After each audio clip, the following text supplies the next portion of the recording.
आज काही बघायला नाही आहे. साहिलकडे खूप आहेत बघायला गोष्टी. मग पेपर कधी टाकतोय सायटीमध्ये? लवकर तर नाही आहे. पेपर टाकणं थोडं कठीण डिसिजन आहे. जेव्हा आपण भुवन बामला बघतो किंवा हर्ष बेनीवाल आहेत, जे आपले कंटेंट क्रिएटरमध्ये बाप लोक आहेत. करेक्ट. तर त्यांना पाहिल्यावरती हीच एक मनामध्ये असतं की हे जेवढे मोठे झालेत तेवढं आपल्याला मोठं बनायचं आहे. बरोबर. जॉब 9 to 5 आणि लोकांचं असतं ना, IT जॉब आहे, मग एक लॅविश गोष्टी आहेत, सगळं छान आहे, सगळंच असतं, मग का?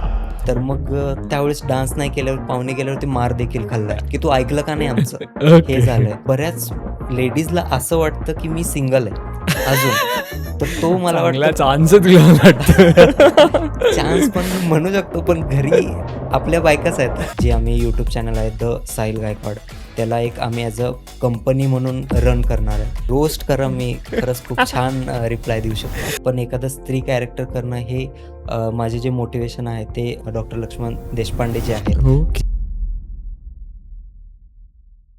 मेहुणे आणि मेहुण्यांचे पाहुणे, पण हेच पाहुण्याची माहिती सांगत नाहीत, ती गोराबेज पॉडकास्टवर असतेच असते. नमस्कार मंडळी, मी ऋषिकेश. गोराबेज पॉडकास्टवर तुमचं खूप खूप स्वागत आहे. खरं तर बऱ्याच जण आपण काय करतो, रोजच्या धावपळीत ना अशा छोट्या गोष्टी ना विसरून जातो किंवा छोट्या गोष्टींमध्ये पण कसा आनंद असू शकतो किंवा कसा आनंद घडतो हे विसरून जातो.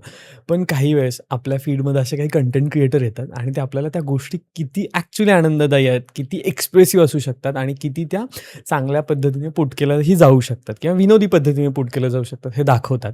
आणि म्हणूनच आपल्याला थोडंसं रिलॅक्स वाटतं. आपण त्यांना रिलेट करू शकतो किंवा आपण त्यांना "अरे, हे भारी आणि हे माझ्यासोबत होतं" असं कमेंटमध्ये लिहितो किंवा त्यांना पर्सनली DM करूनही सांगतो.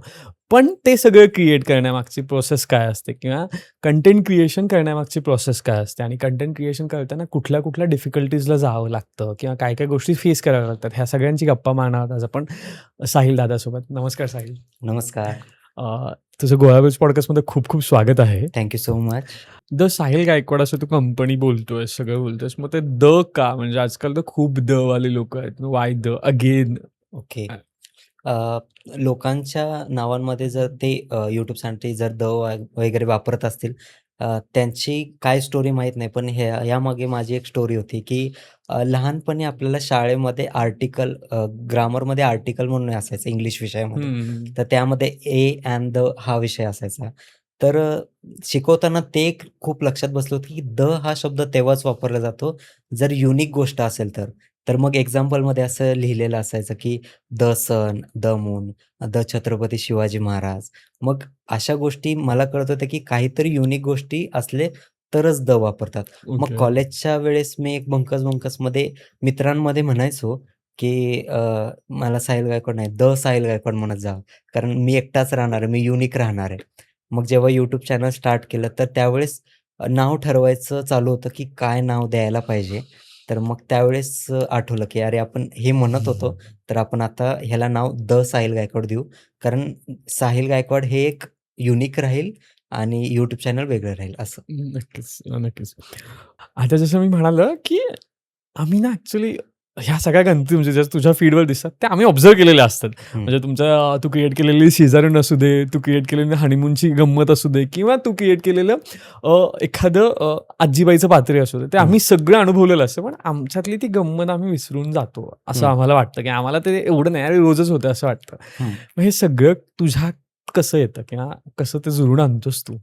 ओके. तर ह्याच्यावरती हीच गोष्ट आहे, की सुरुवात असा काही प्लॅन नव्हता, की आम्हाला कुठले वेगवेगळे पात्र करायचे आहेत किंवा स्त्रीरेखा आम्हाला व्हिडिओमध्ये आणायची, असं काहीच प्लॅन नव्हता. पण हळू-हळू जेव्हा आम्ही एक कॅरेक्टर ट्रायलसाठी केला, त्यावेळेस तो व्हिडिओ बऱ्यापैकी चांगल्या प्रमाणामध्ये व्हायरल गेला. लोकांनी खूप चांगल्या प्रकारे प्रतिसाद दिला. मग अशा वेळेस आम्ही घरी डिस्कस झालं, माझ्या आईसोबत डिस्कस झालं, वाईफसोबत डिस्कस झालं, की असे आपण कुठले पात्र करू शकतो, की जे महिला आहेत त्यांना रिलेट झाल्या पाहिजेत.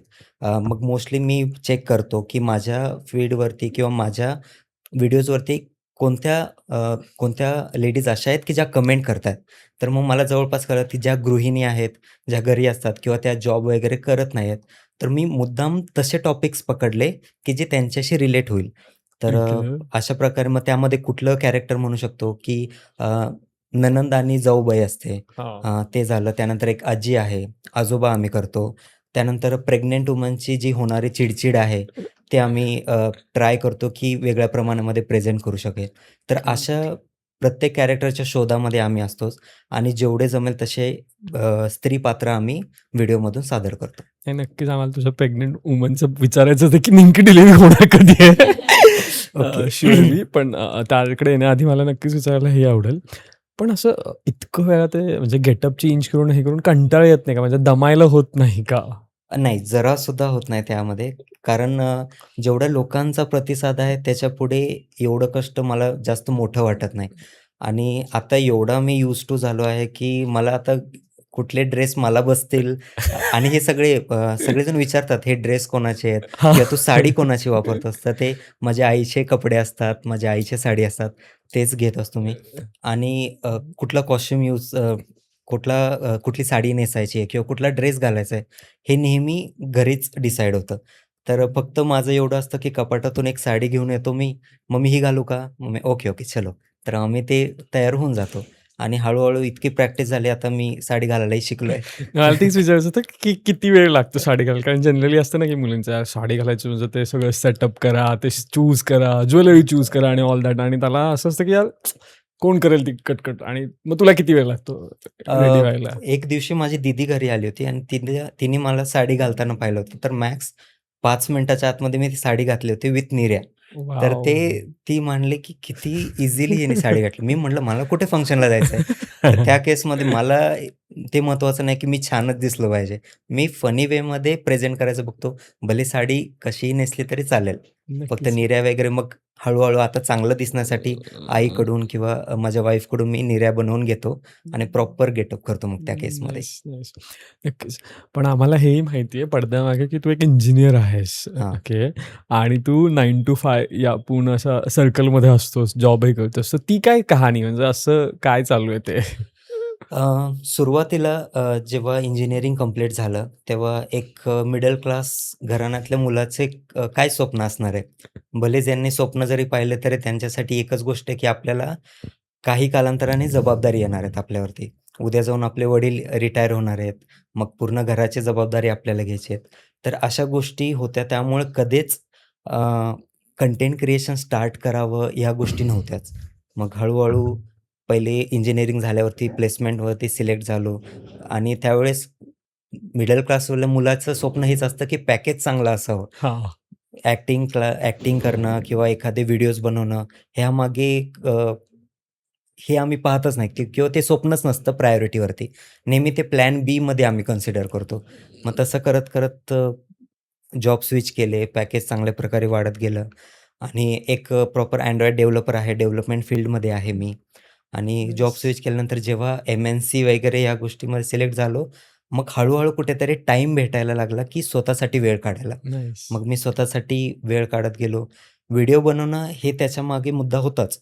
पण प्रायोरिटी नव्हती कधीच, की ओके. आपल्याला एक कंटेंट क्रिएटरच बनायचंय आता वगैरे. कधी प्रायोरिटीवर शिफ्ट होणार आहे ते म्हणजे प्रायोरिटी तर आता आहेच. कारण जेव्हा 1,00,000 सबस्क्रायबर आपले कंप्लीट होतात आणि तेही पॅरलली आपण सगळ्या गोष्टी चालवतो.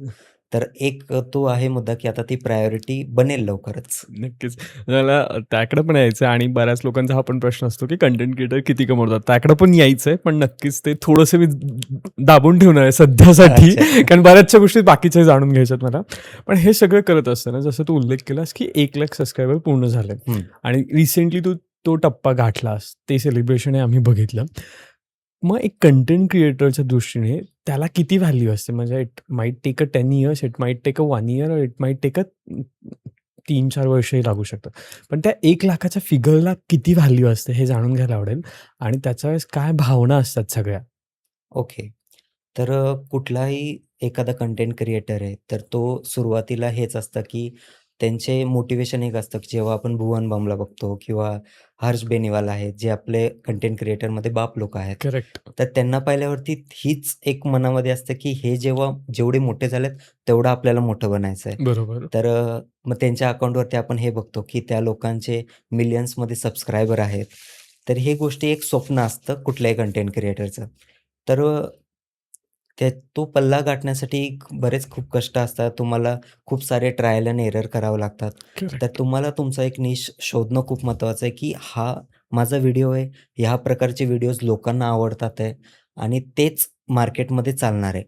तर ह्या गोष्टी आपल्याला पहिले शोधावं लागतात आणि जेव्हा एकदा ती तुम्हाला गोष्ट भेटते, की अरे हां, आपण ह्या गोष्टीवरती चांगलं काम करू शकतो, लोकांना आवडतंय, लोकांचा प्रतिसाद चांगला आहे, तर तुम्हाला 7 ते 8 महिने पण खूप झाले, जेव्हा 1,00,000 सबस्क्रायबरसाठी. कारण ते भेटून जातं तुम्हाला. तुम्हाला निश सापडावा लागतो, कन्सिस्टंटली काम करायचं आहे. मग ते 1 मिलियनही खूप लांब नाही आहे. जेव्हा आता कुठलाही व्हिडिओ एखादा शूट करतोय, तर त्या केसमध्ये अ, ती भीती असतेच मनामध्ये, की मी या व्हिडिओमध्ये एवढी मेहनत करणार आहे, तर हा व्हिडिओ लोकांना आवडेलच का? ही एक भीती धरूनच आपल्याला व्हिडिओ शूट, त्यानंतर एडिटिंग वगैरे केली जाते.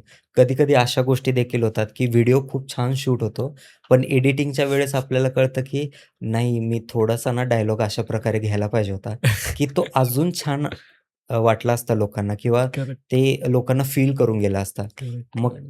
तो रिग्रेट घेऊन एडिटिंग करणं असतं. मग एडिटिंग झाल्यावरती समजा आता आपण प्रायव्हेटवरती तो व्हिडिओ अपलोड करून ठेवलाय आणि अपलोड झाल्यावरती इन्स्टंट एक रिग्रेट पण होतं तेव्हा, की हे म्युझिक थोडं लाऊड पाहिजे होतं का? हे गोष्टी नक्कीच असतात, की अरे, ओके. हे मिस झालं बरं का माझं किंवा ह्यापेक्षा मी पॅरलली दुसरं कुठलं तरी म्युझिक ऐकतोय ते छान वाटलं असतं. तो रिग्रेट असतो आणि त्यावेळेस आपल्याला डिलीटही करता येत नाही बिकॉज YouTubeचे काही अल्गोरिदम्स असतात, की तुम्हाला डिलीट करू शकत नाहीत तुम्ही व्हिडिओ. करायलाच करेक्ट. नाही पाहिजे त्या गोष्टी. तर असं करत-करत त्या भीतीपोटी सगळ्या गोष्टी कराव्या लागतात आणि नाईस. स्ट्रगल तर आहेच. नाही, नक्कीच त्याच्यामागे मी काही खंत स्ट्रगलकडे नाहीये. पण आहे. मला तेच विचारायचं होतं, की दोन्ही गोष्टी कशा मॅनेज करतो? जॉब प्लस कंटेंट क्रिएशन हं. कारण तो खूप मला वाटतं एक वेगळा रोल आहे कंटेंट क्रिएशनचा आणि त्याच्यात तू अजून वेगळा रोल करतोयस, ओके. असं पण आहे आणि जॉब 9 to 5 आणि लोकांचं असतं ना, आयटीत जॉब आहे, मग एक लॅविश गोष्टी आहेत, सगळं छान हं, आहे, सगळंच असतं, मग का? तर ह्या दोन्ही प्रश्नांचं कसं तू डील करतोस? किंवा तुलाही बरेच लोकं विचारतात, "अरे, मग तू आयटीत आहेस, सगळं चालू आहे, मग का?" हं. आणि जो रोल तू करतोस इन कंटेंट क्रिएशन, ते मॅनेज करताना ह्या दोन्ही गोष्टींकडे कसं बघितलं जातं? तेच सुरुवातीला कधीच प्लॅन नव्हता कंटेंट क्रिएटर बनण्याचा. करेक्ट. फक्त एक ते म्हणतात ना, एक आवड आहे, की मला व्हिडिओज बनवायचे आहेत वगैरे. तर हळू-हळू व्हिडिओज बनवत गेलो, पण कन्सिस्टंटली कुठल्याच गोष्टीवरती, कुठल्याच व्हिडिओवरती काम केलं नाही. पहिले तर पगार खूप कमी असायचा. त्यावेळेस हे माहीत नव्हतं, की ट्रायपॉड पण घ्यायचा असतो किंवा माईक देखील घ्यायचा असतो. ओके. मग मार्केटमधील लोकांचं ते रिंग लाईट एक नवीन हो. आलं होतं, ज्यावेळेस TikTok चालू होतं तेव्हा. करेक्ट. तर त्यासाठी मी घरी म्हणायचो, की मला एक रिंग लाईट वगैरे घ्यायची आहे. रिंग लाईट घेतल्यावरती कळालं, की ते लोकं खूप ब्रँडेड वापरतायत. आपण एक लोकल घेऊन बसलेलो आहे. तर ते ट्रायपॉडही काही कामाचं नाही आहे वगैरे. मग असं करत-करत मी एक चांगल्या प्रकारचं रिसर्च केला, की काय प्रॉडक्ट्स आपल्याला इम्पोर्टंट आहे, की जे आपल्याला फक्त आवड ठेवू शकेल. करेक्ट. मग मी एक ट्रायपॉड विकत घेतला हळू-हळू जसा पगार वाढत गेला. मग वडिलांना एक खोटं कारण देऊन iPhone घ्यायला लावला त्यांना मी, की माझा पगार तर नाही एवढा चांगला, पण मला तुम्ही घेऊन द्या, मला लागणार आहे कामासाठी. आई तर शपथ! म्हणलं ठीक आहे, की त्यांनी घेऊन दिला. मग व्हिडिओ शूट चालू केले. तर त्यामध्ये प्रतिसाद चांगला भेटला, की पण प्रतिसाद पण त्यावेळेस असा होता, की जे नोन लोकं होते त्या लोकांचाच. कधी अननोन लोकांनी त्या व्हिडिओजवरती कमेंट नाही केलं, काही नाही. ओके. मग त्यामुळे कधी मोटिव्हेशन भेटत नव्हतं, की आपल्याला व्हिडिओज खूप व्हिडिओज बनवावं लागेल किंवा कंटेंट क्रिएट करायला पाहिजे. ते कधीच मोटिव्हेशन नाही. मग हळू-हळू जेव्हा ॲक्टिंग क्लास पण मी जॉइन केला होता मध्ये. ओह! तर ॲक्टिंग क्लास जॉइन करण्यामागे एक स्टोरी अशी आहे, की माझा एक मित्र होता. त्यांनी त्याच्या मित्राची स्टोरी WhatsAppला टाकली होती, की तो पिक्चरमध्ये सिलेक्ट झालाय. आई गं! मला वाटलं, की अरे, हा सिलेक्ट झालाय. ह्याला कुठं मी ॲक्टिंग करताना पाहिलं नाही. कॉलेजमध्ये आपण बरेच थिएटर वगैरे गाजवलेत, पण हा त्यातही नव्हता. पण हा कसं काय सिलेक्ट झाला? मग मी थोडं इन्क्वायरी केली, तर तेव्हा कळालं, की माहेश्वरी फिल्म इन्स्टिट्यूट जे आहे, ते हं. पोर्टफोलिओ बनवून देतंय करेक्ट. आणि त्यांनी पोर्टफोलिओ बनवून घेतला होता त्यांच्याकडून. तर मग म्हटलं ठीक आहे. मग त्यांच्याकडून इन्क्वायरी केल्यावर कळालं, की ॲक्टिंग क्लास पण घेतात ते. तर त्यावेळेस मी नाईस. इन्क्वायरी करून आलो, की म्हटलं फीज वगैरे किती आहे? तर ते बोलले जवळपास 40,000 फीज आहे आणि 2020 मध्ये. त्यावेळेस लगभग पगार 2 म्हणजे 15,000-16,000 पगार असेल मला. मग घरी मम्मीला सांगितलं, "मम्मी मला करायचंय. तुला तुला काय वाटतं मी केलं पाहिजे?" मम्मीचा नेहमी सपोर्ट असायचा, "करायचं तर कर. त्यावेळेस एकच ड्रीम होतं, की हिरो बनायचं आहे, ॲक्टर नाही.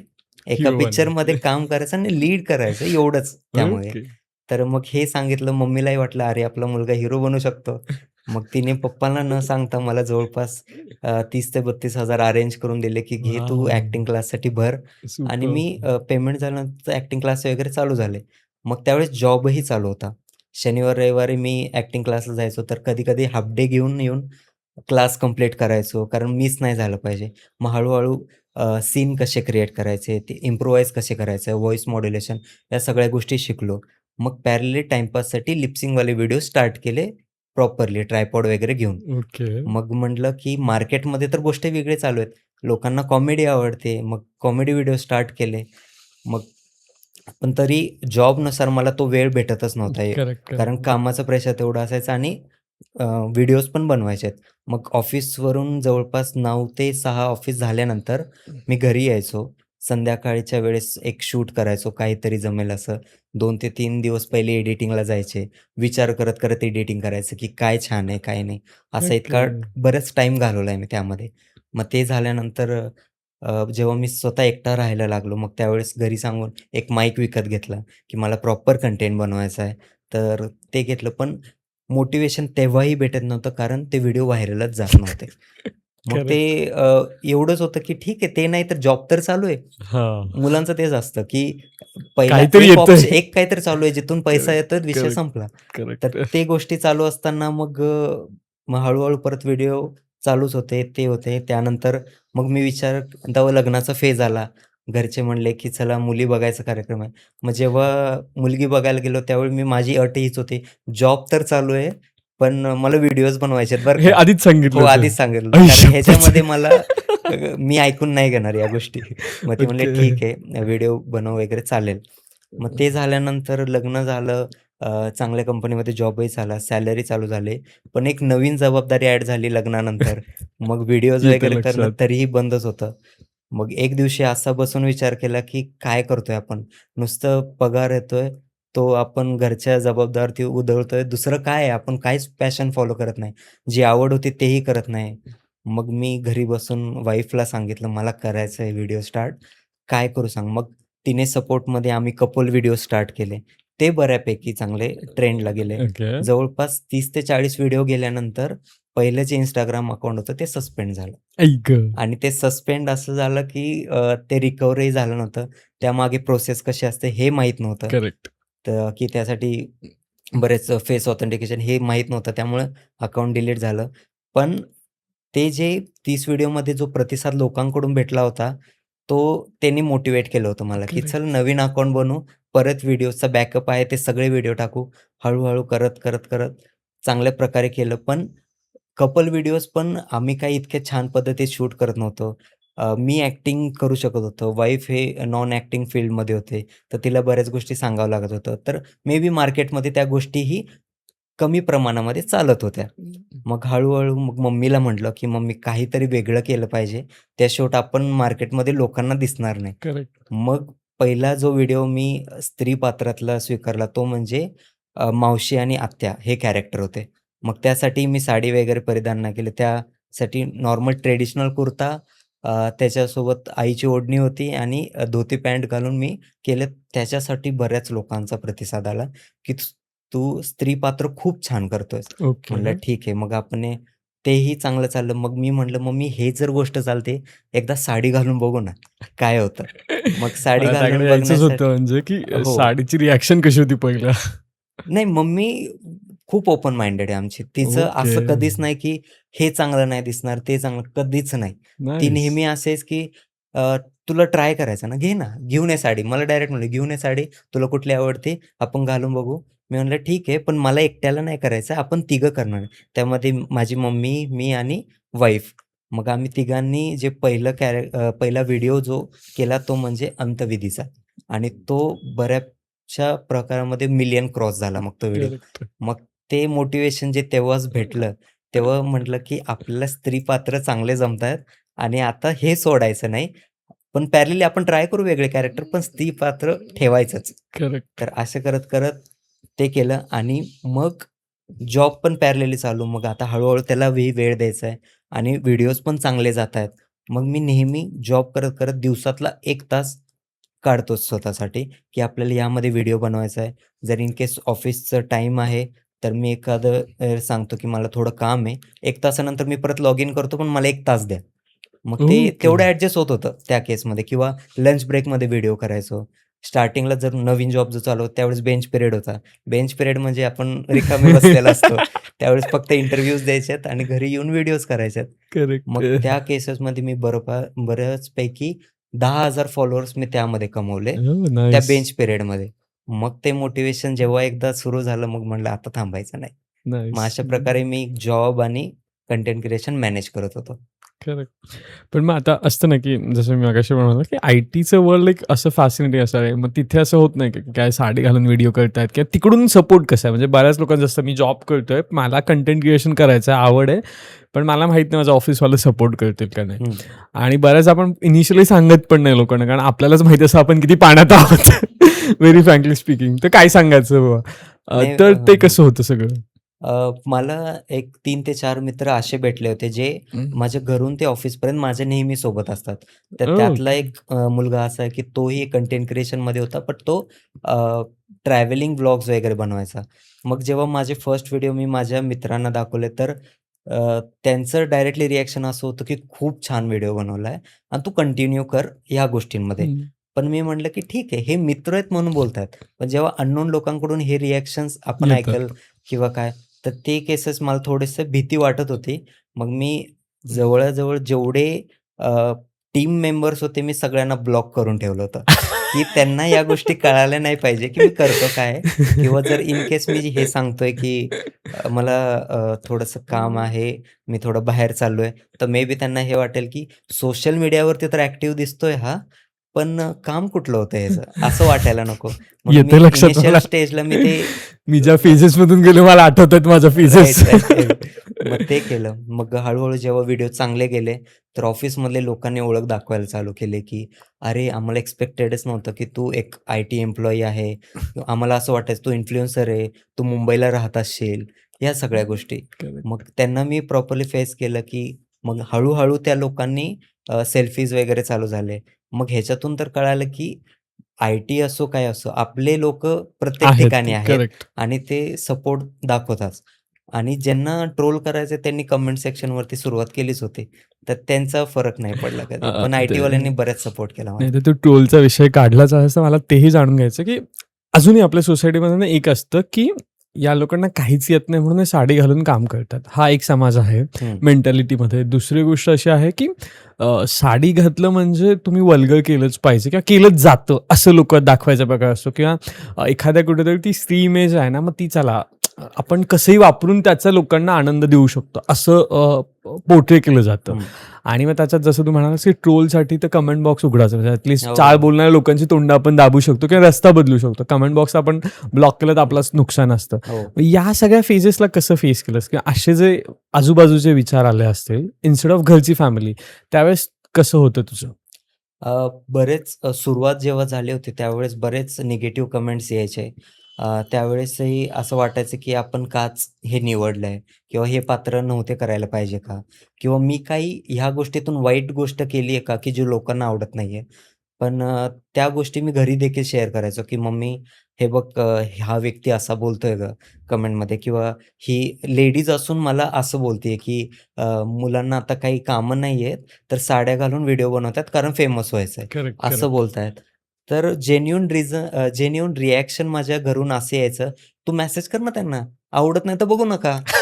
हे म्हणायचे किंवा "त्यांना ब्लॉक करून टाक, तू बोलू नको त्यांच्याशी." डायरेक्टली असं असायचं आणि ओके. ह्या गोष्टी स्टार्टिंगला वाटायचं, की हां, हे किती इझिली घेतायत गोष्टी.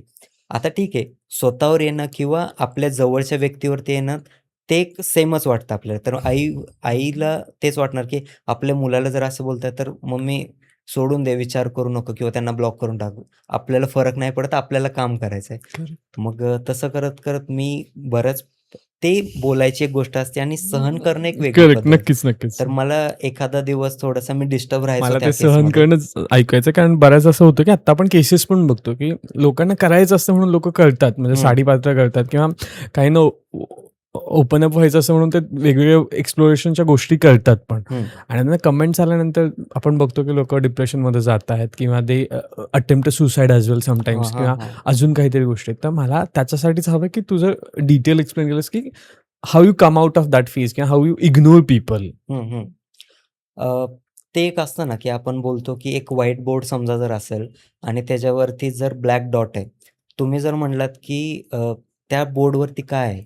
जो निगेटिव्ह व्यक्ती त्याला तो ब्लॅक डॉट दिसेल आणि बरोबर. जो पॉझिटिव्ह आहे त्याला तो उरलेला पांढरा बोर्ड दिसेल. करेक्ट. तर तसं मी फेस केलं, की मी ते ब्लॅक डॉट्स जे होते निगेटिव्ह कमेंट्स त्याच्याकडं बघितलंही नाही आणि जरी वाचले, इफेक्ट जरी झाला, तर मी डिलीट करून टाकायला सुरुवात केली होती. कारण मला एका कंटेंट क्रिएटरनीच, जी लेडी कंटेंट क्रिएटर आहे, तिनेच सांगितलं होतं, की सुरुवातीला ना मला खूप प्रॉब्लेम झाला म्हणे साहिल. तर मी ना डिलीट करायला चालू केलं. डिलीट केलं तर ते परत कमेंट करणार आहे. तर मग हळू मी त्यांना ब्लॉकच केलं. मला एवढे जर लाखामध्ये जर मला सबस्क्रायबर भेटतायत किंवा फॉलोअर्स भेटतायत, तर त्या एकाने मला फरक पडत नाही. कारण तो मला डिमोटिव्हेट करतोय. तर करेक्ट. ते देखील मी सुरुवातीला इग्नोर केलं, की नको असं करायला. आपला फॉलोवर कमी होईल. पण जेव्हा एक काउंट आपल्याला चांगला दिसायला लागला, तर मी तेव्हापासून ते चालू केलं, की त्यांना ब्लॉकही केलं आणि त्यांच्याशी किंवा आणि काही-काही असे होते, की मला वाटायचं, की ह्या लोकांसोबत कन्व्हर्सेशन झालं पाहिजे, की त्यांचा मुद्दा काय आहे? मी मुद्दामून त्यांची कमेंट पिन करून ठेवायचो. मग माझ्या सपोर्टमध्ये जे लोकं असायचे, ते त्याला कमेंट्समध्ये रिप्लाय करायचे. ओके. "अरे, तू कशाला लक्ष देतोय? हा माणूस रिकामा बसलाय. तू दे सोडून गोष्टी." हे त्यांचं बोलणं असायचं. नाईस. तर मग असं करत-करत मी फेस केल्या त्या गोष्टी आणि ह्या लोकांमुळेच बऱ्यापैकी मोटिव्हेशन कधी डाऊन झालं नाही. आता तू एवढा वेळ आईचा सपोर्ट सांगतो, तर मला स्पेशली आवडेल आईसाठी काय मेसेज तू दिला असतं. कारण मला आता ओव्हरऑल कन्व्हर्सेशन एवढं तर कळलं, की हां, आई खूप सपोर्टिव्ह आहे. पण हो. ओव्हरऑल फॅमिलीचा कसा सपोर्ट आहे? किंवा आता जसं तू म्हणालास, की लग्नानंतर जबाबदारी वाढते. हं, त्याच्यानंतर लग्नानंतर एक फॅमिली पण वाढते, राईट? हं, आणि त्यांचाही जावयाकडे बघण्याचा दृष्टिकोन वेगळा असू शकतो मे बी. हं. तर तो कसा आहे? आणि त्या सगळ्यात तू स्वतःला कसं एक स्टँड बाय माणूस म्हणून ठेवतोस? सुरुवातीलाच सांगेल लग्नाचं जेव्हा मी सांगितलं होतं, मुलगी बघायला गेलो, की व्हिडिओ बनवणार आहे. तर मला तेवढं कळालं होतं, की मी घरी जास्तोवर मला हे कळालं होतं, की त्या मुलीच्या वहिनीनी आणि आमच्या सासूबाईंनी ना माझं रील्स पाहिलेले आहेत. आई मला गं! कारण स्टोरीमध्ये नाव येतं ना, की त्यांनी हां. पाहिलेत. म्हटलं ह्यांनी तर स्टॉक केलंय आपल्याला.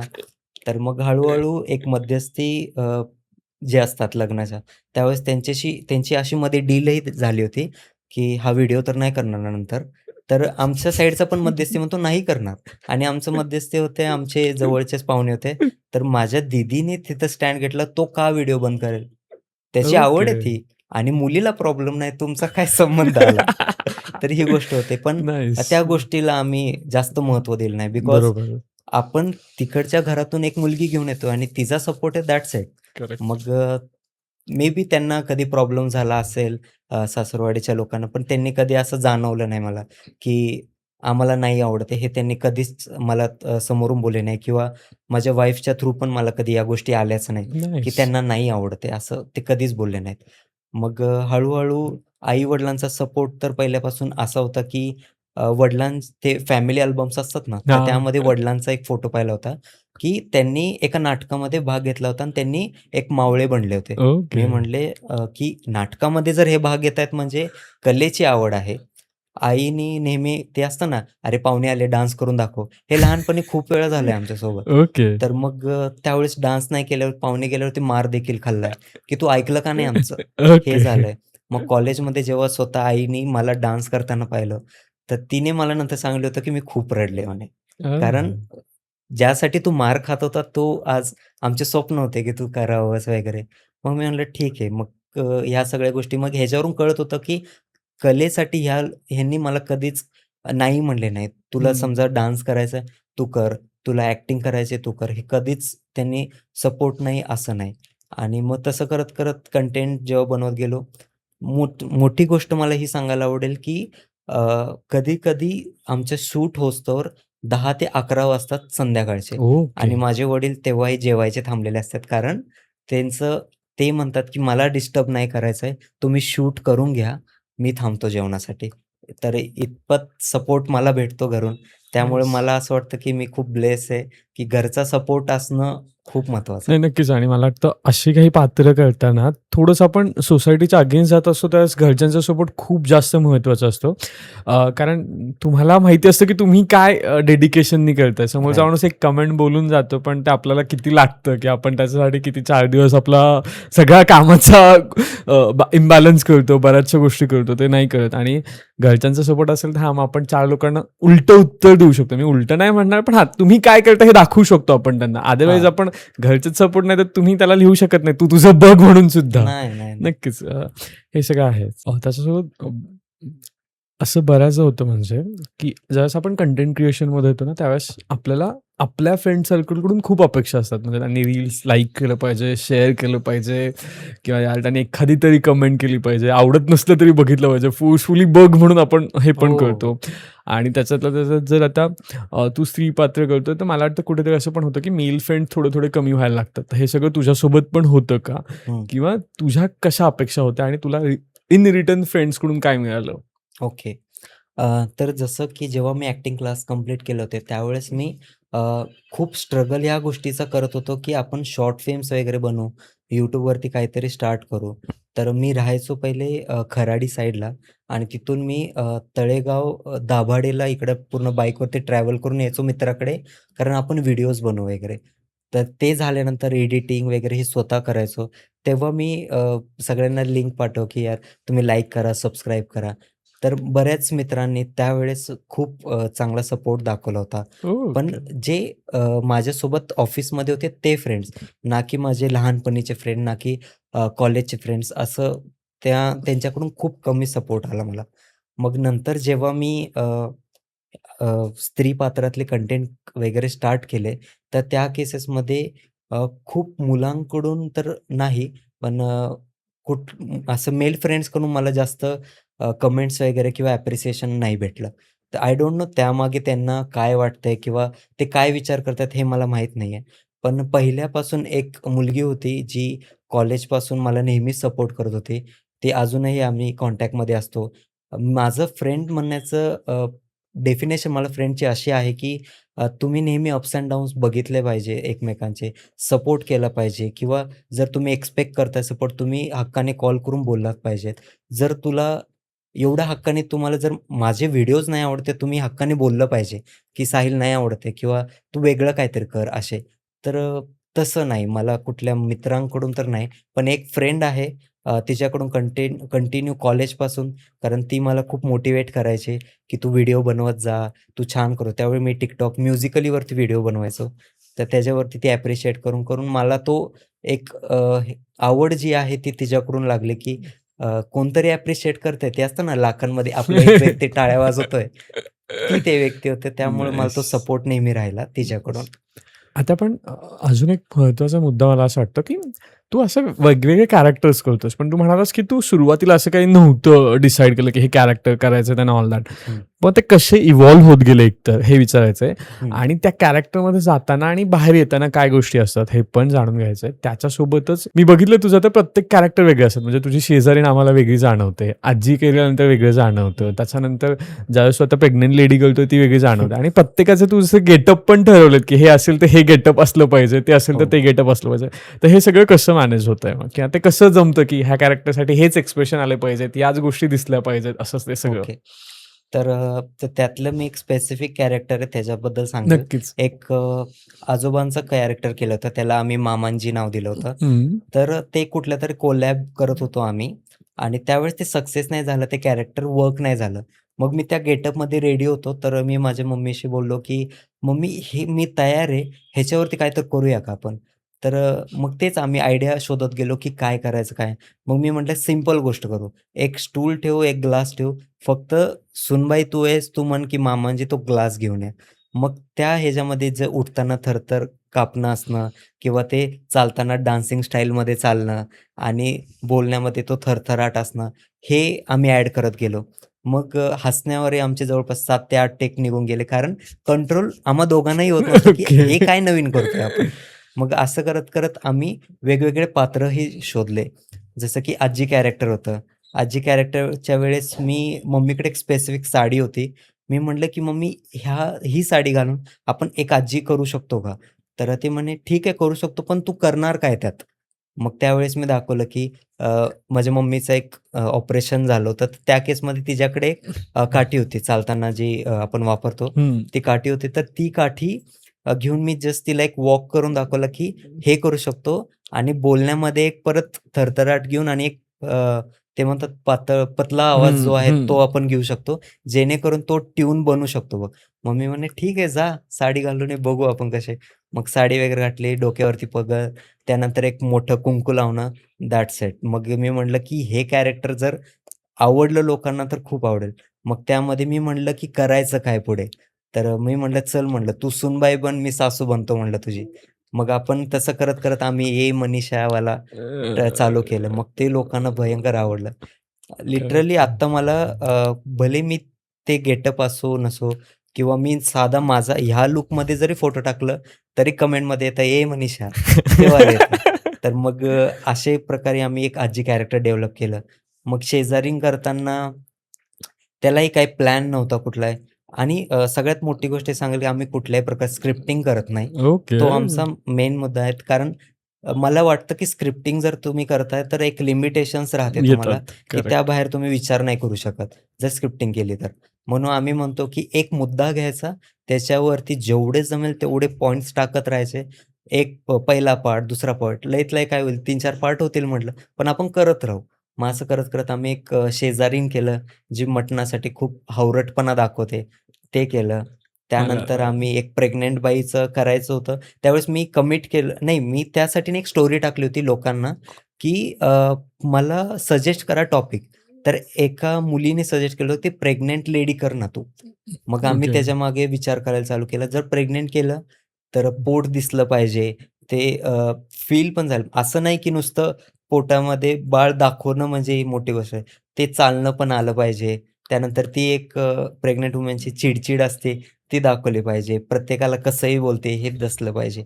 मग आम्ही त्याच्यावरती अभ्यास केला बऱ्यापैकी. ओके. कॅरेक्टरसाठी आम्ही अभ्यास करतो, पण शूटच्या वेळेस आम्हाला त्या गोष्टीची गरज नाही भासत. मग एक शूट करायला किती वेळ लागतो जनरली?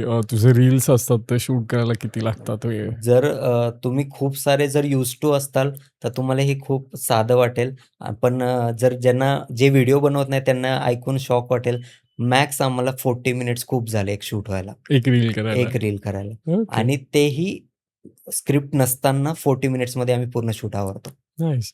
आणि मग कोण डी-ओ-पी, कॅमेरामॅन कोण ओके, असतं ओके. हे ते हे ते पण जाणून तो घ्यायचंय. तो सेटअप आमचा खूप बेस्ट आहे. कारण कुठलीही टीम नाहीये माझी. ओके. बिकॉज मी कुठल्या बाहेरचा एखादा डी-ओ-पी वगैरे कोणी येत नाही. सगळे घरचे मेंबर आहेत आमचे.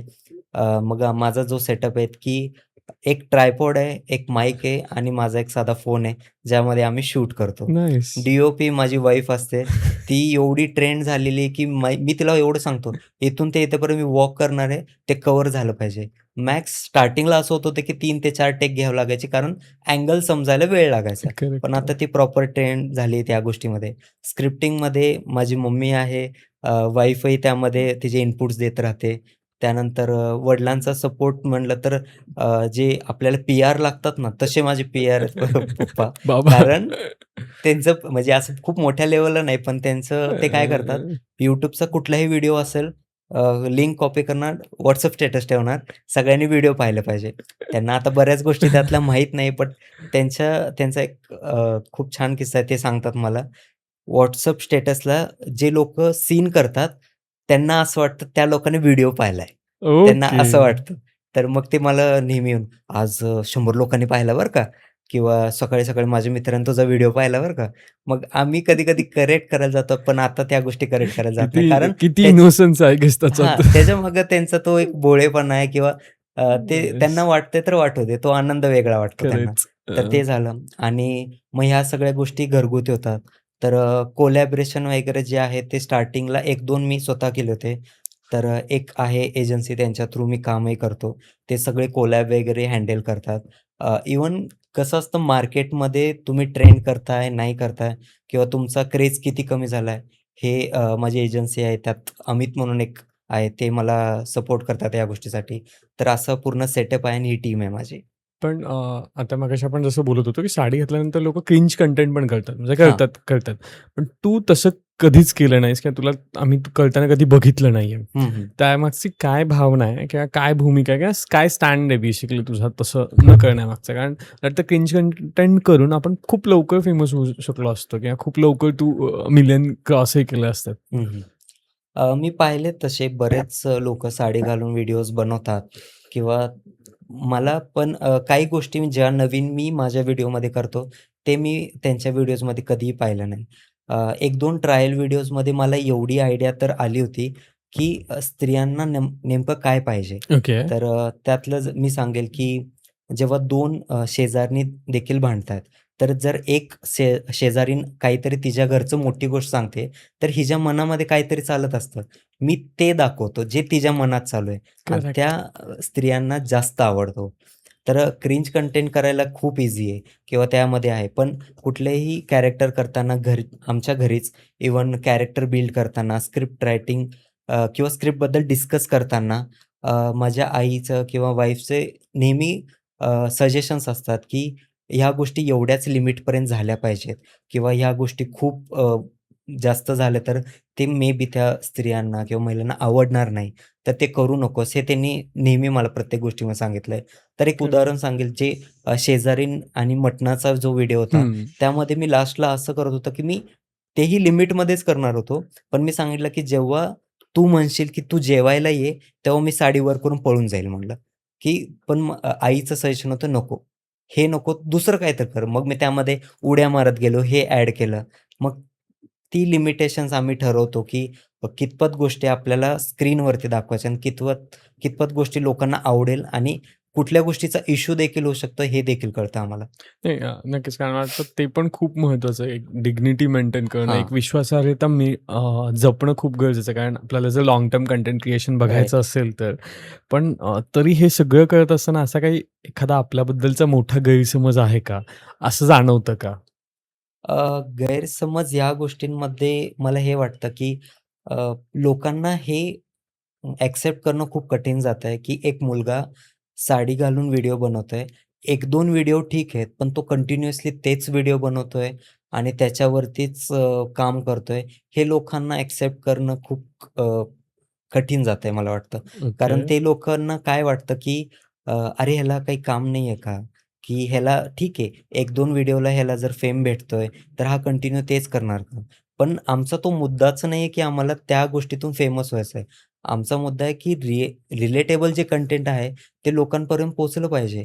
आज काही स्त्रियांचे अशा कमेंट येतात, की "साहिल तू आमच्या मनातली गोष्ट बोलून गेलास." मग त्या गोष्टी जर आम्हाला कळतायत, की अरे वाह! जर आपण त्यांच्या मनातल्या गोष्टी ओळखू शकतोय, तर आपण कंटिन्यू ते काम करू. मे बी असं पण होऊ शकतं, की त्यांचा जो दिवसभराचा थकवा आहे, तो त्या गोष्टीतून निघून जाईल. कारण हे मी त्या गोष्टीवरतीच बेसिस सांगू शकतो, की बऱ्याच कमेंट्स मला असेच येतात, की "तू ना स्ट्रेस बस्टर आहेस" म्हणे, की दिवसभर आम्ही एवढं काम करतोय, ऑफिसचं काम आहे. ह्या सगळ्या गोष्टी झाल्यानंतर जेव्हा तुझे व्हिडिओ बघतो, तर त्या केसेसमध्ये आम्हाला खूप छान वाटतं, की तुझे व्हिडिओज येतायत. मग दिवसाचे 2-3 व्हिडिओज टाकत जा. हे सगळं असतं. तर अशा प्रकारे आम्ही व्हिडिओज तर बनवतच गेलो. काही स्त्रियांचे असे कमेंट देखील येतात, की ते आपल्याला ना म्हणजे आपला दिवस बनवून जातात. म्हणजे त्यांचं एका स्त्रीची इतकी स्पेशल कमेंट होती. मला ते वाचून एकदम डोळे भरून आले. ती अशी म्हणली होती, की "साहिल गेले 8 ते 7 महिने आधी माझे वडील वारले होते आणि तुझ्या कंटेंटमुळे मी या 7-8 महिन्यानंतर हसायला चालू केलंय." तर ह्याच्यापेक्षा कॉम्प्लिमेंट किंवा ह्याच्यापेक्षा जास्त मोटिव्हेशन काय असणार आहे? तर आपल्या सराउंडमधले लोकं ओळखतात त्याचे, बाहेर गेल्यावरती लोक ओळख देत आहेत.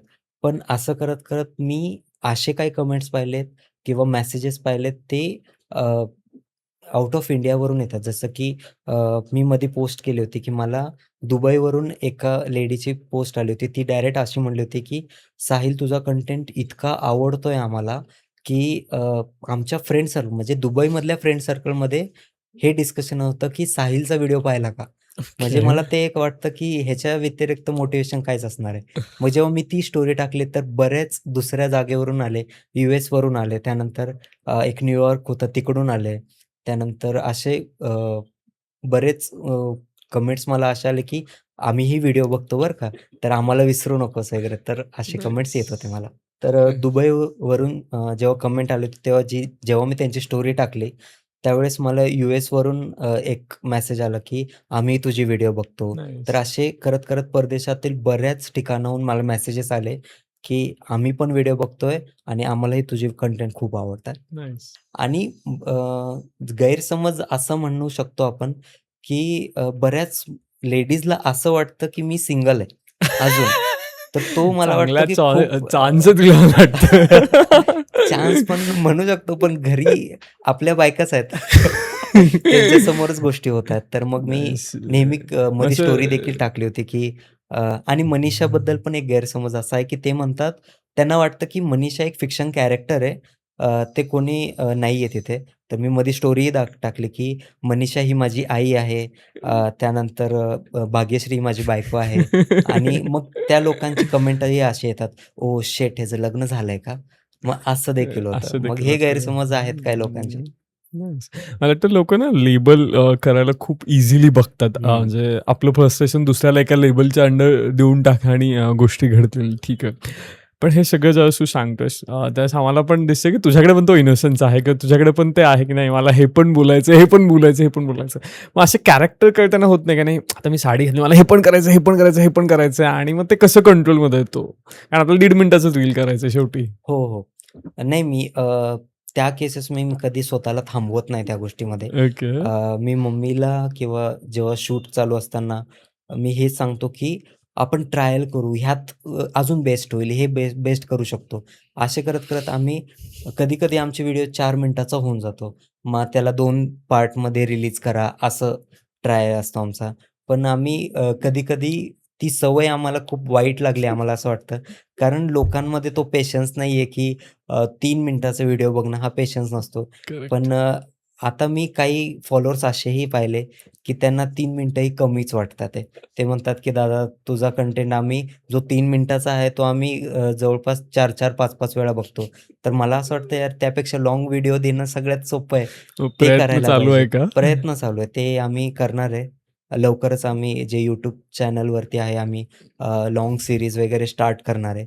ज्यामध्ये नाईस. तेवढाच मॅडनेस असेल आणि जे आम्ही यूट्यूब चॅनल आहे द साहिल गायकवाड, त्याला एक आम्ही ॲज अ कंपनी म्हणून रन करणार आहे, की जसे की टी-व्ही-एफ आहे, त्यानंतर भाडीप आहे, यांनी त्यांचं एक स्वतःचं प्रोडक्शन चालू केलं आहे, की स्वतःचे व्हिडिओज ते करतात. करेक्ट. मग जे माझे ॲक्टिंग स्किल्स आहेत, तर माझ्या डायरेक्शनमध्ये पण बरेच स्किल्स मी ट्राय करतो, की दाखवू शकेल.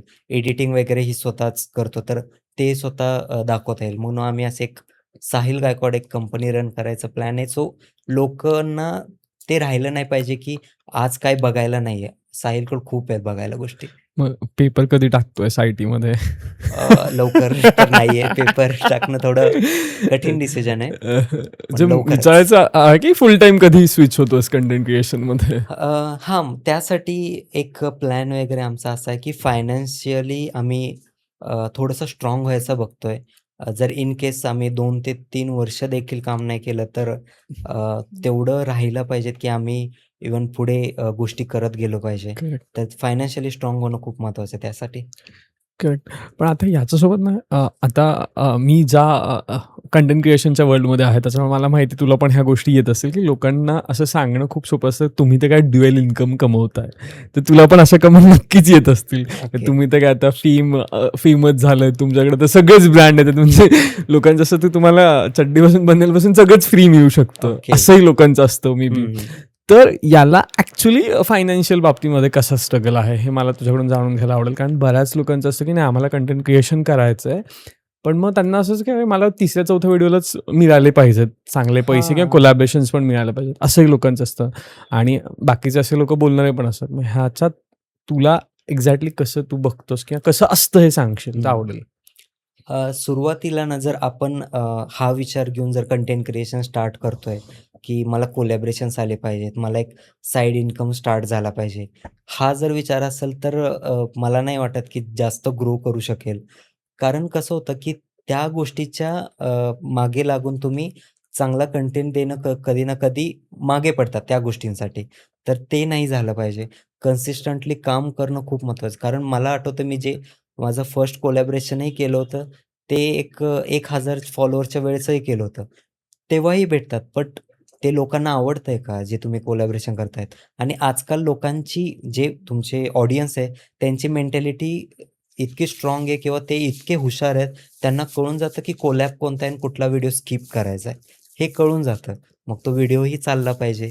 मग असं तुम्ही जर विचार करताय, की जर तुम्हाला कोलॅब करायचा आहे, मला पैसे कमवायचे आणि मग व्हिडिओ बनवायचे, तर ते मला थोडंफार चुकीचं वाटतं. आणि त्या केसेसमध्ये जर मी कसा स्ट्रगल केला ते सांगायचं असेल तर बऱ्यापैकी खूप स्ट्रगल लागला मला YouTubeचं जे मॉनिटाईज वगैरे व्हायचं असतं त्यासाठी. बिकॉज शॉर्ट्सवरती मॉनिटाईज होणं खूप वेळ लागतो त्या गोष्टीसाठी. करेक्ट. कारण त्याचा एक पर्टिक्युलर क्रायटेरिया आपल्याला क्रॅक करावा लागतो. मग ते जेव्हा चालू झालं तेव्हा जवळपास माझे अंदाजे 100 व्हिडिओज अपलोड झाले असतील. ओह! पण तो पेशन्स होता माझ्यामध्ये. मला कुठलीच घाई नव्हती, की यार मला पैसे पाहिजेत, मला कोलॅबोरेशन्स द्या किंवा मला प्रॉडक्ट्स आले पाहिजेत फुकट वगैरे. हे नव्हतंच कधी. हां, पण जेव्हा समोरून यायच्यात गोष्टी, तेव्हा एक छान वाटायचं, समाधानी वाटायचं, की आपण एक राइट ट्रॅकवरती आहेत, की आपल्याला करेक्ट. कोलॅबोरेशन्स पण येतायत. आपण थोडे का होईना पैसेही कमवतोय. So that's fine. मी ह्याच्यावरती ओके होतो. थोडे का होईना नाही मला आम्हाला जर एखादा अंदाज कळाला किंवा कसा मिळतात, तर आवडेल आम्हाला जाणून घ्यायला. नाही, मी त्यातलं अर्ली स्टेजवालं मी तुम्हाला सांगू शकतो, की जर तुम्ही अर्ली स्टेजवरती काम करतायत आणि तुम्हाला कोलॅब भेटताय, समजा YouTube पेमेंट आहे, तर आता एक तो नवीन ट्रेंड चालू आहे पैसे सांगण्याचा. तर जर तुम्ही एखादा घर घेतलं किंवा एखादी गाडी घेतली, तर महिन्याला तुम्ही त्याचा ई-एम-आय फेडू शकता. नाईस आहे. पण मला वाटतं मग ह्याच्यावर तुला रोस्ट पण करतील लोकं, की आमच्यामुळे तुझं राशन किंवा ई-एम-आय चाललाय, तर चालेल तुला? कारण आजकाल आज बऱ्याच ठिकाणी असं रोस्टिंग पण होतं याच्यावरच. हो. हे बघा, जर त्या गोष्टी चालतायत आणि तुमचं मनोरंजन जर होतंय, ते माझ्या स्वार्थापोटी नाही चालू आहे. हे नक्कीच. तुम्हीच दिलंय गोष्टी, की "घे बाबा, तुला व्ह्यूज घे, तू सबस्क्रायबर घे आणि तू मोठा हो." त्या लोकांनीच मोठं केलंय, तर ते मागे तर नाही हटणार या गोष्टींसाठी. कोणी रोस्ट करणार असेल, तर साहिलला तुम्ही रोस्ट करू शकता, अशी माझी नम्र विनंती. कारण साहिल रेडी आहे, म्हणजे तुम्हाला परत बॅकफायर होणार नाही. नाही, नाही, रोस्ट करा. मी खरंच खूप छान रिप्लाय देऊ शकतो. कारण नाही आमचं आमच्याकडे तर छान कॅरेक्टर आहेत. जर आमची आजी जर रोस्ट करायला बसली, त्याला व्हिडिओ डिलीट करावा लागेल. आमचं काम आहे फक्त तुला काय हवंय ते जनतेपर्यंत पोहोचवणं मला वाटतं. तर आपण रोस्टिंगवरच आहोत आणि आता सध्या खूप असं एक कॉमेडीचं रोस्ट म्हणू शकतो आपण चाललंय. हं. तर त्याकडे एक कॉमेडी आर्टिस्ट म्हणून तू कसं बघतोस किंवा एक कंटेंट क्रिएटर म्हणून तू कसं बघतोस? हां, त्या केसेसमध्ये जे आता बऱ्याच गोष्टींमध्ये मार्केटमध्ये आपण बघतोय, की कॉमेडियन्सच्या अंडर काही गोष्टी अशा होऊन जात आहेत, की ते समाजाला वगैरे त्या गोष्टी पटत नाहीत किंवा त्यांच्या अगेन्स्ट ॲक्शन घेतले जातात. तर त्या गोष्टीसाठी मला असं वाटतं, की जर तुम्ही एक कॉमेडियन आहात, तर तुम्हाला तो दर्जा ठेवला पाहिजे तुम्ही. समोरच्या व्यक्तीची ती डिग्निटी ठेवली पाहिजे, की आपण ज्या व्यक्तीबद्दल बोलतोय किंवा ज्या व्यक्तीच्या प्रोफेशनबद्दल बोलतोय, तर ते दुखावले गेले नाही पाहिजेत.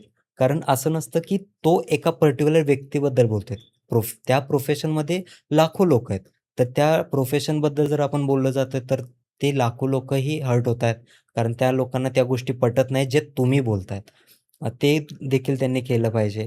आणि जर एखादा कॉमेडियन स्वतःचा व्हिडिओ बनवून जर अपलोड करतोय, तर त्याच्या हातामध्ये ह्या गोष्टी आहेत, की त्या गोष्टी एडिट करू शकतो.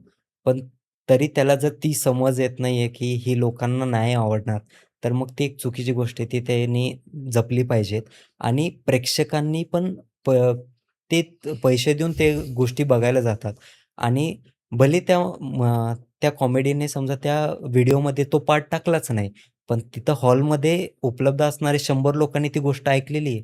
तू जे बोलतोय त्या लोकांवरती हसतायत, पण त्यातला एक तरी व्यक्ती प्रवृत्त होऊ शकतो, की हां, त्यांनी अशी गोष्ट केली, काश मी पण करू शकलो असतो. वाईट गोष्ट असेल तर त्यालाही प्रवृत्त होऊ शकतात. सो प्रेक्षकांनाही तेवढाच गोष्टी ॲक्सेप्ट केल्या पाहिजे, की आपणही दर्जा सोडून बोललं नाही पाहिजे आणि समोरच्या व्यक्तीनेही त्या गोष्टी प्रॉपरली अंडरस्टँड करूनच सोशल मीडियावरती अपलोड करायला पाहिजेत. नक्कीच येतं लक्षात. आणि आता तुला जाता-जाता एवढंच विचारायचं आहे, की तुझ्या व्हिडिओजमध्ये आम्ही खूप सारे एक्सप्रेशन बघतो. हं. पण द रिअल टाईम मी तुला बघतो तुझ्याकडे तसे एक्सप्रेशन दिसत नाहीत आम्हाला. ओके. तर मग हे ऑन ऑफ कॅमेरासमोरच कळतोस, की एरवी पण तू तसं काय एक्सप्रेसिव्ह आहेस किंवा तितके एक्सप्रेशन देतोस? नाही, मी बऱ्यापैकी नाही म्हटलं तर मी दिवसाचे 24 तासामधले एक अर्धा पाऊण तास मी आजी कॅरेक्टरमध्ये असतोच. माझ्या मम्मीशी बोलताना मी त्या आजीच्या कॅरेक्टरमधूनच बोलतो. आम्ही तेवढी यूज्ड टू झालो आहे आणि ते एक्सप्रेशन देणं किंवा एक नवीन गोष्ट ट्राय करत राहणं ही खरंच खूप महत्त्वाची आहे. बिकॉज मी जिथून शिकलोय जसं की ॲक्टिंग क्लास तर हा दुसरा पार्ट झाला. पण एखादं स्त्री कॅरेक्टर करणं हे माझे जे मोटिव्हेशन आहे ते डॉक्टर लक्ष्मण देशपांडे जे आहेत, ओके. ज्यांनी वराड निघालं लंडनला हे खूप गाजवलेलं नाटक आहे. नक्कीच, त्यांचे नाही म्हटलं तर 52 कॅरेक्टर त्यांनी एका नाटकामध्ये कंप्लीट केलेले आहेत. नक्कीच. तर त्यांच्याकडून मी बऱ्याच गोष्टी लहानपणापासून शिकत आलोय. जे त्यांचं रडणं आहे, रडताना जे त्यांचे डोळे बारीक करणं असतं किंवा ते होठांचा थरथराट असणं, या सगळ्या गोष्टी मी पाहत गेलोय. तर त्या गोष्टी हळू-हळू शिकत-शिकत मग मी एवढ्या अडॅप्ट केलेल्या आहेत, ते आता माझ्या बॉडी लँग्वेजमध्येच आहे. मी कधीही कुठलाही जर तुम्ही म्हटलं की स्विच करून तू एखादं हे करून दाखव, मी रेडीच असतो त्या म्हणू केसेसमध्ये. का मी असं? हो, म्हणू शकता म्हणजे नक्कीच. आम्हाला पण मनीषाचा डायलॉग ऐकायला आवडेल, की आमच्या प्रेक्षकांना मनीषा साठी तुम्ही काही सांगाल आजीबाई तरी चालेल. ओके. तर एखादा समजा लोकं आता समजा हा पॉडकास्ट बघताय, तर लोकं तर बोर झाले असतील किंवा काही लोकांना छान वाटलं असेल, तर मग त्यांना चहा वगैरे तर पिऊ वाटेल, तर आजी तिच्या स्टाईलमध्ये एवढंच म्हणू शकते, की "ए मनीषा चहा ठेव गं." तर ही गोष्ट ती म्हणू शकते या केसेसमध्ये. तर नाईस. असं मी आजी कॅरेक्टर वगैरे करत असतो. ओके. तर मग नवीन कंटेंट क्रिएशनवाली जी मुलं आहेत किंवा ज्यांना करायचं किंवा ज्या हाउसवाईफ आहेत, त्यांना कोणाकडून अपेक्षा ठेवा आणि कोणाकडून नका ठेवा असं विचारलं तर काय सांगशील? जर तुम्ही नवीन कंटेंट क्रिएटर करताय, तर सगळ्यात पहिली गोष्ट जर असा प्रश्न असेल, की आम्हाला कळत नाही आहे सुरुवात कुठून करायची किंवा अ, आमच्याकडे प्लॅन रेडी आहेत, पण आम्ही कधी शूट करू हे कळत नाही. त्यानंतर एक नवीन फंडे निघालेत, की अल्गोरिदम वर्क होण्यासाठी पर्टिक्युलर टाईमला तुम्ही अपलोड केलं पाहिजे. तुम्ही बाहेर बघताल तर 100 गोष्टी आहेत. पण मी असे लोकं पण पाहिलेत, की त्यांच्याशी डिस्कशन झाल्यावरती असं कळालं, की महिन्याभराचा कंटेंट मी लिहून ठेवलाय, पण मी शूट नाही केलंय. कारण काही दिवसांनी मी चालू करणार आहे. तर मला त्यांच्यासाठी हे सांगायचं आहे, की लिखाण बंद करा. ते एक्झिक्यूट करायला चालू करा सगळ्यात पहिले. काय होणार आहे? एकतर 4 लोकं जास्त बोलतील, की नाही चांगलं आहे, नाही आवडत आहे असं. तर मग त्या गोष्टी ते बोलू शकतात. बट तुम्ही थांबू नका पहिली गोष्ट. करत राहावा. ते जे महिन्याचा प्लॅन म्हणताय ना, तुम्ही आठवड्याचा प्लॅन बनवून व्हिडिओ शूट करा, अपलोड करा. लोकांकडून सजेशन्स घ्या, काय म्हणतात, काय नाही. पण जेव्हा एकदा तुम्हाला कळलं, की मला माझा निश भेटलाय, तर तेव्हा समाज काय म्हणतो ह्याच्याकडे लक्ष द्यायचं नाही. त्यावेळेस समाज तुमचा हा पाहायला पाहिजे, की तुमच्या जवळचे लोक कोण आहेत. जसं की आई-वडील आहेत, तुमचे नातेवाईक जे तुम्हाला सपोर्ट करतात, ते लोकं फक्त. मी हे नाही की जे नावं ठेवतात. मी कन्सिडर नाही करत. नावं ठेवतात, तुम्ही नावं ठेवत बसा, एक दिवशी पुढे जाईल मी. ते एक असतं. त्यांच्याकडे लक्ष देऊ नका. त्यानंतर फ्रेंड सर्कलमध्ये पण असे फ्रेंड निवडा, जे तुम्हाला मोटिव्हेट करतील सगळ्यात पहिले. असतं ते, की तुम्ही बघा जवळच्या मित्राला कधीच तक्रार नसते या गोष्टीची. तो नेहमी म्हणतो, की छानच झालाय आणि ज्याला मैत्रीच टिकवायची नाहीये किंवा ज्याला त्या गोष्टीत फरक नाही पडत, तो सरळ म्हणतो, की "नाही रे, काहीतरी कमी आहे." किंवा त्यातलं चांगलं एक सांगू शकतो, की "हे करू शकतोस. हे छान आहे, पण हे कर." हे आपलेच लोकं सांगतात, बाहेरचे नाही कोणी सांगणार. तर नक्कीच. लक्ष देणं बंद करा. मी जे फेस केलं ते मी सांगेल, की एका टाईमनंतर मला हे कळायला लागलं, की आपले व्हिडिओ आता कंटिन्यू आता स्त्री पात्रातले होत आहेत, तर लोकं काही ना काहीतरी बोलायला चालू करणार आहेत. जसं की माझ्या आईने सांगितलं, की तुम्ही बघू नका वगैरे ह्या सगळ्या गोष्टी. मग ते मी विचार करणं सोडलं. मी माझा समाज ठरवून घेतला. माझे आई-वडील, माझी वाईफ, माझे नातेवाईक, सासरवाडीचे लोक जे ॲप्रिशिएट करतायत सगळे तोच माझा समाज. मी त्यांच्यासाठी करेल आणि ज्या लोकांनी सपोर्ट दाखवलाय त्यांना मी सगळ्यांना कन्सिडर करेल.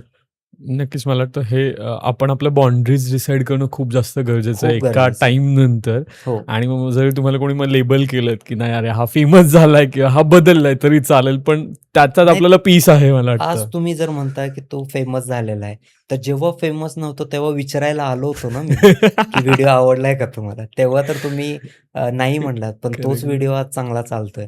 तेव्हा तुम्ही त्याला फेमसचं नाव देणार का? हे नक्कीच, म्हणायचंय. नक्कीच, नक्कीच. आता शेवटी मला तुला हे विचारायचं आहे, की बऱ्याच असं असतं ना, की आपण एक दुरून जग बघतो ते वेगळं असतं. पण एकदा ते जग आपण अनुभवायला लागतो त्यावेळेस वेगळं जाणवतं. आणि मला वाटतं कुठेतरी तू ज्यावेळेस स्त्री कॅरेक्टर करतोस त्यावेळेस तू ते जग अनुभवतो किंवा ते एक हं, व्यक्ती म्हणून ते अनुभवायला मिळतं तुला. हं, तर ते अनुभवताना तू असं काही वेगळ्या गोष्टी शिकतोयस का? किंवा वेगळ्या गोष्टी तुला समजतायत का? किंवा एक वेगळं आपण म्हणतो ना, की मला माझ्या अनुभवातून काहीतरी शिकायला मिळतं. तर ते हं. तुझ्यासाठी काय आहे? त्यामागे एक छान स्टोरी आहे जी मी सांगेल. अ, नक्कीच. पहिल्यापासून मी माझ्या आईसोबत खूप चांगला कनेक्टेड होतो. ओके. तर तिच्या सगळ्या गोष्टी मला माहीत असायच्या. पण कसं असतं, की आई पण आपल्या मुलापासून एक थोडं डिस्टन्स ठेवते अंटील ते दोघं एकमेकांच्या मनाच्या गोष्टी शेअर नाही करत आहे. आज मी प्राउडली सांगू शकतो, की माझ्या मैत्रिणीसारखी आहे माझी आई. मी नक्कीच. सगळ्या गोष्टी तिला शेअर करू शकतो. इव्हन लग्नाच्या आधी जे ब्रेकअप्स वगैरे इव्हन मी ते देखील माझ्या आईला सांगितलंय, की हे गोष्टी होत्या मम्मी. तर कॉलेजच्या वेळेस अशी गोष्ट होती, की पहिल्यांदा मी घरापासून लांब राहिलो होतो आणि घरी आल्यावरती मला हे दिसायचं, की पप्पा कंपनीमध्ये असतात. माझ्या दीदीचं लग्न झालेलं आहे आणि मी कॉलेजला असतो. तर मम्मी मम्मी जवळपास 8 ते 9 तास घरी एकटीच असते. हं. तर मग मी जास्त टाईम स्पेंड करायला लागलो. तिला कळायला लागलो. मग ती सांगणार, पप्पांची एखादी गोष्ट सांगणार, आजूबाजूच्या गोष्टी सांगणार. मग मला त्यातून एक कळालं होतं, की तिला वडापाव खूप आवडतो. पण पप्पा तेव्हा सांगतात जेव्हा ती सांगणार. ओके. मग मी हळू करायला लागलो, की त्या रस्त्याने जाताना नेहमी येताना तिच्यासाठी न सांगता वडापाव घेऊन ये, तिच्या आवडीला आवडत असणारं आईस्क्रीम घेऊन ये, हे नक्की मी घरी घेऊन यायचो. तर तिच्या डोळ्यामधला आनंदच वेगळा असायचा त्या गोष्टी. आता वडापाव नाही, आईस्क्रीम काही मोठी गोष्ट नाहीये. पण त्या छोट्या गोष्टीमध्ये पण मी माझ्या आईला आनंदी होताना पाहिलं. तर ती मला एकदा म्हणाली, की "साहिल तू जेव्हा घरी येतोस ना, तेव्हाच खायला भेटतं." भले ते मजाकमध्ये पप्पांसमोरच म्हणली ती, कारण पप्पा मनाने नाही आणणार, सांगावं लागायचं. Correct, correct. तर असं करत मी माझ्या आईच्या सगळ्या गोष्टी समजून घ्यायला लागलो. तिला काय वाटतं किंवा तिच्या अपेक्षा काय असतात. मग लहानपणीच्या गोष्टी तुझे काय ड्रीम्स होते वगैरे सगळे समजून घेतले. मग ते करत मला वाटलं, की आपण दीदीलाही कधी या गोष्टी विचारायला पाहिजे. एक आपण भाऊ म्हणून सगळ्या गोष्टी माहीत असणं आपल्याला गरजेचं आहे. मग तिचे अप्स एंड डाउन्स तिने हळू शेअर करायला चालू केलं. ते एक असतं ना, की आपली मुलगी दुसऱ्याच्या घरी दिली आहे, तर त्याच्या गोष्टीत आपण अडथळा आणायचा नाही. पण मी नेहमी समजून घेण्याचा प्रयत्न केला आणि नेहमी त्यांना खुश ठेवण्याचा प्रयत्न केला. सो मला माझी आई आणि माझी दीदी मला त्यांची एक ना एक गोष्ट माहिती आहे. त्यांनी काय-काय फेस केलंय किंवा अडथळे त्यांनी त्यांच्या आयुष्यामध्ये केले. तर अशा प्रकारे मी त्यांना समजून घ्यायचा त्यावेळेस प्रयत्न केला. मग सेम गोष्ट मी माझ्या वाईफसोबत गेली. नेहमी मी तिला ह्या गोष्टी सांगतो, की मनात काहीच गोष्टी ठेवायच्या नाहीत. नेहमी असा पार्टनर असणं खूप महत्त्वाचं आहे, की जो ऐकेल, ना की स्वतःचं ऐकवत बसेल. हं. तर मी एवढं सांगेन मी खूप एक गुड लिस्टनर आहे. मी त्यांच्या गोष्टी ऐकण्याचा चांगला प्रयत्न करतो. मग ते करत मला इतकी सवय लागली, की आता सगळे घरी आम्ही इतक्या ओपनली बोलतो सगळ्या गोष्टी. भले त्या साध्या-साध्या गोष्टी जरी असेल, तर आम्हाला झिजक नाही कुठल्याच गोष्टीचे. कारण आमचे ओपन माइंड झाले सगळे. कारण आम्ही एकमेकांना सांगायला चालू केलं. तर असं करत मला एक गोष्ट कळाली, की जर स्त्रियांना तुम्हाला समजून घ्यायचं आहे किंवा त्यांची रिस्पेक्ट करायची आहे ना, तर त्यांना सरप्राइजेस द्यायला चालू करा, सगळ्यात पहिले. ओके. जेव्हा तुम्ही सरप्राइजेस देताल, त्या तुम्हाला त्यांच्या मनातल्या सगळ्या गोष्टी सांगतील. कारण तुम्ही एकदा जाणून तरी घ्या त्यांच्या मनामध्ये काय आहे. कारण माझ्या कंटेंटमधून मला एक गोष्ट जाणवते त्यांच्या कमेंट सेक्शनमध्ये, की "साहिल तू आमच्या मनातली गोष्ट बोललास बरं का. काश मी माझ्या नंदेला असं बोलू शकले असते. काश मी माझ्या सासूला असं बोलू शकले असते." ती गेट ओपन करा तुम्ही आधी. त्यांचं ऐकायला शिका. मिडल क्लास फॅमिली किंवा आपल्या समाजामध्ये ज्या लेडीज काम करत नाहीयेत, त्यांच्या मागं ते नेहमी घरच सांभाळतायत. ते कामच करतायत फक्त. तर करेक्ट. त्यांना समजून कोण घेणार? मग त्यांच्यासाठी त्यांचे पुरुष जे आहे त्यांचे भाऊ असेल किंवा त्यांचा नवरा असेल, जावा त्यांच्याशी बोलायला चालू करा. त्यांना सरप्राइजेस द्यायला चालू करा. एक ना एक स्त्री खुश राहायला चालू होईल. तर नक्कीच. हा मला वाटतं, की सगळ्यात मोठी गोष्ट आहे आणि हे एक ॲड ऑन जे मला वाटतं, की देवाने जर खूप सुंदर गोष्ट बनवली ती स्त्री आहे. समजून घ्यायला शिका, तुम्ही खुश राहाल. नक्कीच मला वाटतं आई आणि तुझी वाईफ हे ऐकल्यावर मला वाटतं खूप जास्त खुश होतील. So on the lighter note आपण एंड करूयात. ओके. नक्कीच. साहिल तुझं खूप खूप धन्यवाद तू इथे आलास आणि तुझी स्टोरी आम्हाला ॲक्च्युली बाय हार्ट तू सांगितलीस मला असं वाटतं. कारण कसं असतं प्रत्येकाला स्टोरी असते आणि प्रत्येकाला ती सांगायची इच्छा पण असते. पण बऱ्याचदा त्याच्यात ना वेगवेगळे अँगल आणले जातात. पण ते कुठल्याही अँगल न आणता तू इथे येऊन ती स्टोरी सांगितलीस आणि हं. त्याची रिअल जर्नी सांगितली. त्याच्याबद्दल खरंच तुझं खूप खूप धन्यवाद. Thank you so much. त्याचबरोबर तुम्हाला हा पॉडकास्ट कसा वाटला तेही कमेंटमध्ये सांगायला विसरू नका आणि त्याचसोबत तुम्हाला अशा काही पडद्याआडच्या स्टोरीज कोणाच्या ऐकायच्या असतील तर त्यांची नावे आम्हाला कमेंटमध्ये Instagramवर DM करायला किंवा आमच्या कमेंट्स सेक्शनमध्ये सांगायला विसरू नका. त्याचबरोबर तुम्ही आम्हाला अजून Instagramला फॉलो केलं नसेल, Facebookला फॉलो केलं नसेल तर नक्की फॉलो करा. लिंक्स इथे आहेत. त्याचबरोबर आपल्या डिस्क्रिप्शन बॉक्समध्ये आहेत. हां आणि जाता तुम्ही जर सबस्क्राईब केलं नसेल तिथे एक बटन आहे रेड कलरचं ते दाबा कारण आम्हाला अशाच नवीन-नवीन लोकांना घेऊन येण्यासाठी मोटिव्हेशन मिळतं. धन्यवाद.